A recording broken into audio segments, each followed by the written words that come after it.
Shoulder muscles are some of the most crucial ones we use daily as a foundation, and the rear head helps you pull, throw, and maintain upright posture. Unfortunately, the posterior deltoid is often overlooked in training routines and receives disproportionately less work than the front and middle portions of the shoulder. This can lead to a disproportionate appearance, where the front of the shoulder is significantly larger than the back. To help you build bigger and stronger shoulders in a balanced way, you'll want to follow the 5 steps I described in this. Developing a strong mind-muscle connection is not just about going through the motions. It's about engaging your muscles with intention and awareness. When it comes to training the posterior deltoids, this connection becomes even more critical. These muscles, situated at the back of the shoulder, often get overshadowed by larger and more dominant muscle groups like the lats, rhomboids, and traps, particularly during pulling exercises. The mind-muscle connection involves consciously focusing your attention on the specific muscle you're targeting during each repetition of an exercise. By doing so, you enhance your ability to recruit and activate the intended muscle fibers effectively. In the case of the posterior deltoids, this means mentally visualizing the engagement of these muscles as you perform exercises such as reverse flies or rear delt raises. Over time, with consistent practice and attention to detail, you can strengthen this neural pathway between your brain and the posterior deltoids. This heightened awareness not only improves the efficiency of your workouts, but also helps prevent compensatory movements from other muscle groups. As a result, you'll experience better isolation of the target muscles and more significant gains in strength and size. To cultivate this mind-muscle connection, focus on performing each repetition with deliberate control and concentration. Visualize the contraction of the posterior deltoids with each movement, ensuring that you're actively engaging these muscles throughout the exercise. By honing this skill over time, you'll maximize the effectiveness of your shoulder workouts and achieve more balanced muscular development. To implement this approach effectively, it's essential to engage in a mental rehearsal before and during your workouts. As you prepare to perform exercises targeting the posterior deltoids, take a moment to center your focus on these muscles located at the rear of your shoulders. Picture in your mind's eye the intricate network of muscle fibers within the posterior deltoids, visualizing their activation and engagement with each repetition. As you initiate the exercise, whether it's reverse rows, reverse flies, or any other posterior deltoid-focused movement, maintain this mental imagery. Envision yourself lifting the weights with precision and control, feeling the muscles in the back of your shoulders working in tandem to execute the movement. Instead of fixating solely on the action of your hands or the weight itself, redirect your attention to the subtle nuances of pulling with your elbows and engaging the targeted muscle group. Concentrate on executing each repetition with deliberate intentionality, ensuring that your movements are smooth and controlled throughout the entire range of motion. Resist the temptation to rely on momentum or swinging motions to propel the weights, as this can detract from the effectiveness of the exercise and increase the risk of injury. Even if it means using lighter weights initially, prioritize proper form and technique to optimize muscle activation and recruitment. By adopting this mindful approach to training, you lay the foundation for more profound mind-muscle connection and enhanced muscular engagement. Over time, as you consistently practice this mental rehearsal and focus on the targeted muscles during your workouts, you'll cultivate greater awareness and control over your movements. This heightened level of mindfulness not only maximizes the benefits of each exercise, but also reduces the likelihood of compensatory movements from other muscle groups. Remember, building a strong mind-muscle connection is a process that requires patience, consistency, and deliberate practice. By integrating these mental techniques into your training regimen, you empower yourself to unlock the full potential of your posterior deltoids and achieve more significant gains in strength, size, and muscular balance. Achieving a caloric surplus is a fundamental aspect of muscle growth and development, and it's particularly crucial when targeting specific muscle groups like the posterior deltoids. By creating the right nutritional environment, you provide your body with the energy and nutrients it needs to support muscle repair, growth, and recovery. For beginners embarking on their journey to strengthen their rear shoulder muscles, simply engaging in resistance training may suffice to stimulate initial muscle growth. However, as you progress in your weight training journey, transitioning to a caloric surplus becomes increasingly beneficial for optimizing muscle gains. Calculating your target caloric surplus involves a few key steps to ensure you're providing your body with the necessary fuel without overdoing it.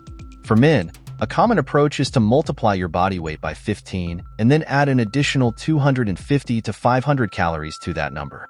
This surplus provides your body with the extra energy it needs to fuel the muscle-building process. When allocating your macronutrients, it's essential to prioritize protein intake, as protein plays a crucial role in muscle repair and synthesis. Aim for around 7 grams of protein per kilogram of body weight, ensuring that you're providing your muscles with an adequate supply of amino acids to support growth and recovery. After determining your protein intake, subtract the calories from protein, multiplied by 4, from your total caloric surplus.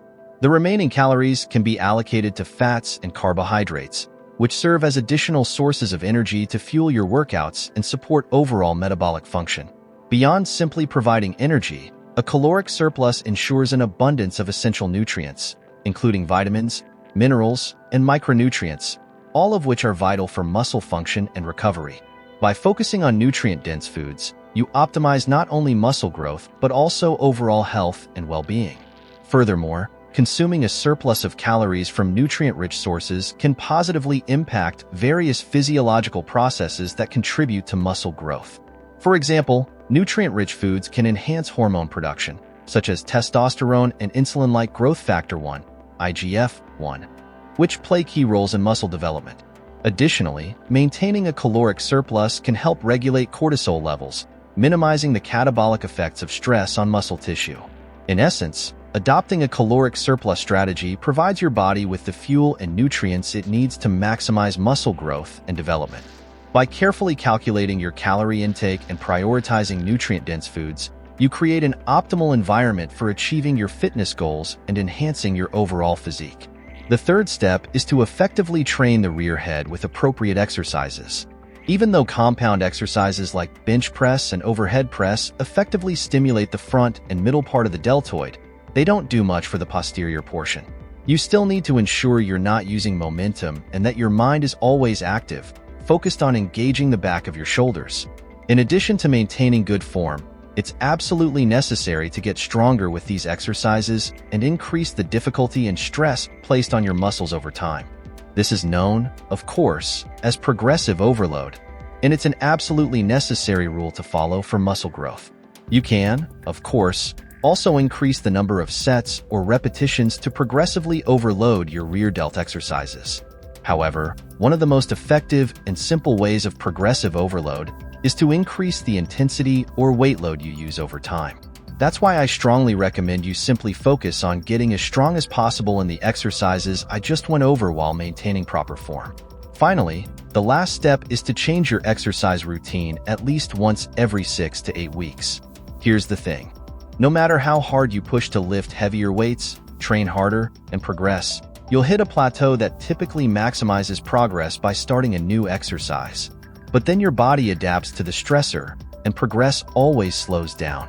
A great way to bypass this is just changing your exercises right when your body starts adapting. After a few weeks, then, after 6 to 8 weeks, switch reverse flies with dumbbells to reverse flies on the selector riser. Switch the barbell machine to machine with dumbbells or face pull for another exercise. By switching to the new exercise, you'll be able to work to get stronger in a slightly different movement, and eventually, after another 6 to 8 weeks, you may go back to the exercises you were starting to plateau on. It's highly likely that you'll notice when you switch your routine like this, you'll continuously progress in new exercises, and that progress will help you progress through the previous exercises you were doing when you finally go back to them. Basically, you want to give your body enough time to make positive adaptations, like getting stronger at a certain exercise, so you're not just changing your routine every 2 weeks because it won't be enough time to improve and become more efficient at each exercise.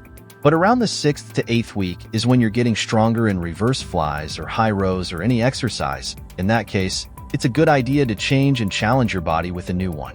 This will help you progress faster overall and is especially a good idea to do this when you're stuck with a certain weight load. Those are the 5 steps you need to follow.